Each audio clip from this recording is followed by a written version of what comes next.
I want to tell you about the future of money. Let's start with a story about this culture that lived in Micronesia in the early 1900s called the Yap. Now, I want to tell you about the Yap because their form of money is really interesting. They use these limestone discs called rye stones. Now, the Yap don't actually move these rye stones around or exchange them the way that we do with our coins because rye stones can get to be pretty massive. The largest is about 4 tons and 12 feet across. So the Yap just kind of keep track of who owns what part of what stone. Now, there's a story about these sailors that were transporting a stone across the ocean when they ran into some trouble and the stone actually fell in. Now, the sailors got back to the main island and they told everyone what had happened. And everyone decided that actually, yes, the sailors had the stone and why not? It still counted, even though it was at the bottom of the ocean. It was still part of the Yap economy. Now, you might think that this was just a small culture 100 years ago, but things like this happen in the Western world as well, and the Yap actually still use a form of these stones. In 1932, the Bank of France asked the United States to convert their holdings from dollars into gold. But it was too inconvenient to actually think about shipping all of that gold over to Europe. So instead, someone went to where that gold is being stored, and they just labeled it as belonging to France now. And everyone agreed that France owned the gold. It's just like those rye stones.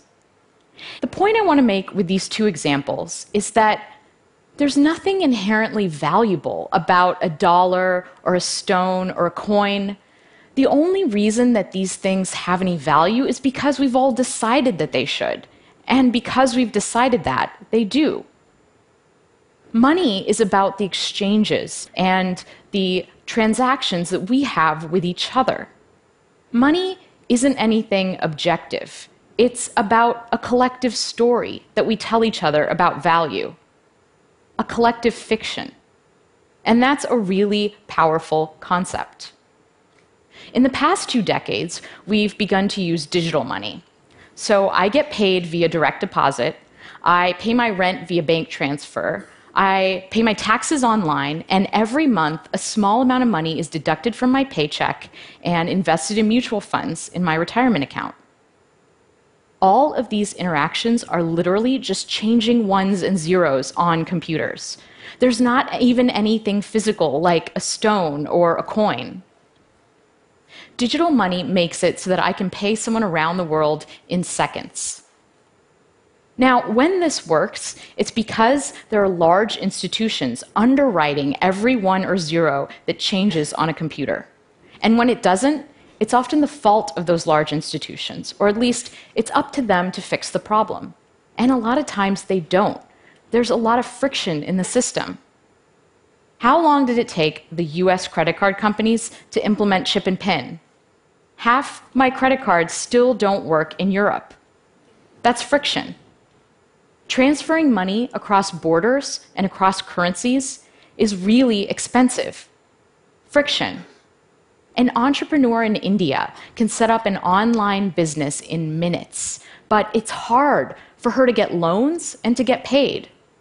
Friction. Our access to digital money and our ability to freely transact is being held captive by these gatekeepers. And there's a lot of impediments in the system slowing things down. That's because digital money isn't really mine, it's entries in databases that belong to my bank, my credit card company, or my investment firm.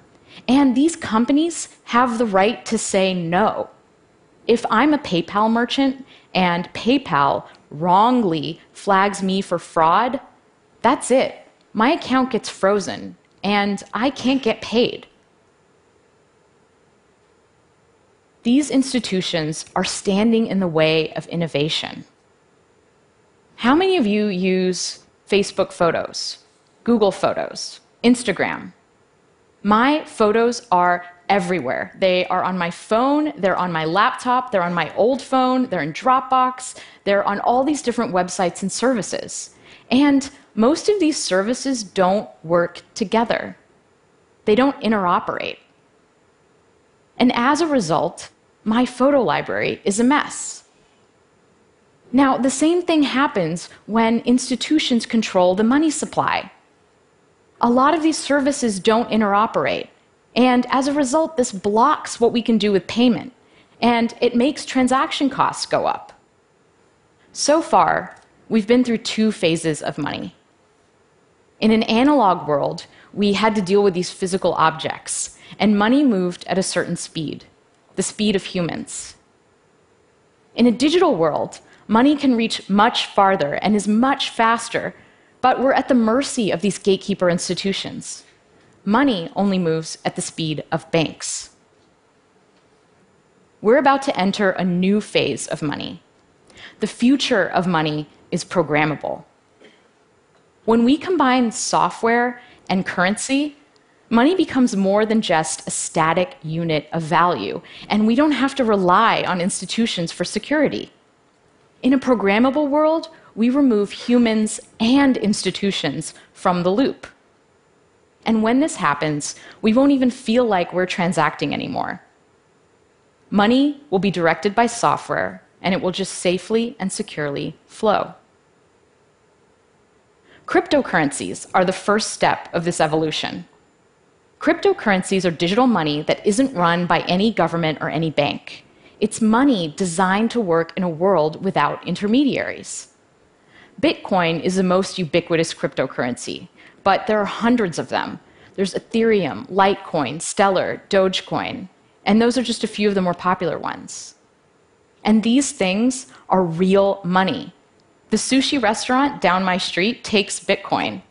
I have an app on my phone that I can use to buy sashimi. But it's not just for small transactions.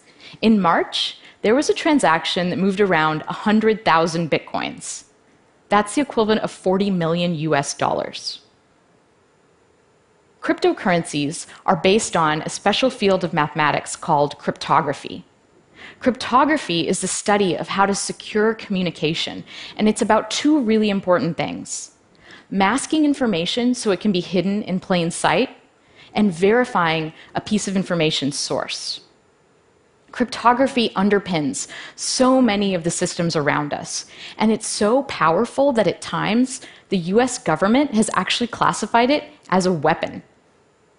During World War II, breaking crypto systems like Enigma was critical to decoding enemy transmissions and turning the tide of the war. Today, anyone with a modern web browser is running a pretty sophisticated crypto system. It's what we use to secure our interactions on the internet. It's what makes it safe for us to type our passwords in and to send financial information to websites. So what the banks used to give us, trustworthy digital money transfer, we can now get with a clever application of cryptography. And this means that we don't have to rely on the banks anymore to secure our transactions. We can do it ourselves. Bitcoin is based on the very same idea that the YAP used, this collective global knowledge of transfers. In Bitcoin, I spend by transferring Bitcoin, and I get paid when someone transfers Bitcoin to me. Imagine that we had this magic paper. So the way that this paper works is I can give you a sheet of it, and if you write something on it, it'll magically appear on my piece as well. Now, let's say we just give everyone this paper, and everyone writes down the transfers that they're doing in the Bitcoin system. All of these transfers get copied around to everyone else's pieces of paper, and I can look at mine, and I'll have a list of all of the transfers that are happening in the entire Bitcoin economy.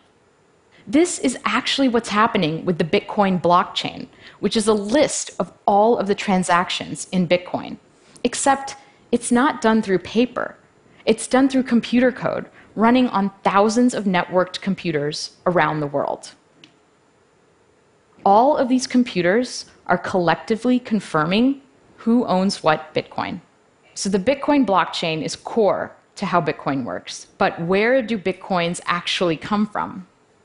Well, the code is designed to create new Bitcoin according to a schedule. And the way that it works is that to get those Bitcoin, I have to solve a puzzle. a random cryptographic puzzle. Imagine that we had 15 dice, and we were throwing these dice over and over again.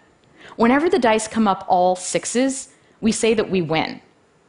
This is very close to what these computers are all actually doing. They're trying over and over again to land on the right number. And when they do, we say that they've solved the puzzle. The computer that solves the puzzle publishes its solution to the rest of the network and collects its reward, new bitcoins. And in the act of solving this puzzle, these computers are actually helping to secure the Bitcoin blockchain and add to the list of transactions. Now, there are actually people all over the world running this software, and we call them Bitcoin miners. Anyone can become a Bitcoin miner. You can go download the software right now and run it on your computer and try to collect some Bitcoins. I can't say that I would recommend it because right now, the puzzle is so hard and the network is so powerful that if I tried to mine Bitcoin on my laptop, I probably wouldn't see any for about 2 million years. The miners, professional miners, use this special hardware that's designed to solve the puzzle really fast. Now, the Bitcoin network and all of this special hardware, there are estimates that the amount of energy it uses is equivalent to that of a small country. So the first set of cryptocurrencies are a little bit slow and a little bit cumbersome. But the next generation is going to be so much better and so much faster. Cryptocurrencies are the first step to a world with a global programmable money. And in a world with programmable money, I can pay anyone else securely without having to sign up or ask permission or do a conversion or worry about my money getting stuck. And I can send money around the world. This is a really amazing thing. It's this idea of permissionless innovation. The internet caused an explosion of innovation because it was built upon an open architecture. And just like the internet changed the way we communicate, programmable money is going to change the way we pay, allocate, and decide on value. So what kind of world does programmable money create? Well, imagine a world where I can rent out my healthcare data to a pharmaceutical company. They can run large-scale data analysis and provide me with a cryptographic proof that shows that they're only using my data in a way that we agreed, and they can pay me for what they find out. Instead of signing up for streaming services and getting a cable bill, what if my television analyzed my watching habits and recommended well-priced content that fit within my budget that I would enjoy? Imagine an internet without ads, because instead of paying with our attention when we view content, we just pay. Interestingly, things like micropayments are actually going to change the way security works in our world. Because once we're better able to allocate value, people will use their money and their energies for more constructive things. If it cost a fraction of a cent to send an email, would we still have spam? We're not at this world yet, but it's coming. Right now, it's like we're in a world that is seeing the first automobile. The first cryptocurrency, like the first car, is slow and hard to understand and hard to use. Digital money, like the horse and carriage, works pretty well, and the whole world economy is built on it. If you were the first person on your block to get a car with an internal combustion engine, your neighbors would probably think you were crazy. Why would you want this large, clunky machine that breaks down all the time, that lights on fire, and is still slower than a horse? But we all know how that story turns out. We're entering a new era of programmable money, and it's very exciting, but it's also a little bit scary. Cryptocurrencies can be used for legal transactions, just like cash is used for crime in the world today. When all of our transactions are online, what does that mean for surveillance? Who can see what we do? Who's advantaged in this new world and who isn't? Will I have to start to pay for things that I didn't have to pay for before? Will we all become slaves to algorithms and utility functions? all new technology comes with trade-offs. The internet brought us a lot of ways to waste time, but it also greatly increased productivity. Mobile phones are annoying because they make me feel like I have to stay connected to work all the time, but they also help me stay connected to friends and family. The new sharing economy is going to eliminate some jobs, but it's also going to create new flexible forms of employment. With programmable money, we decouple the need for large, trusted institutions from the architecture of the network. And this pushes innovation in money out to the edges where it belongs. Programmable money democratizes money. And because of this, things are going to change and unfold in ways that we can't even predict. Thank you.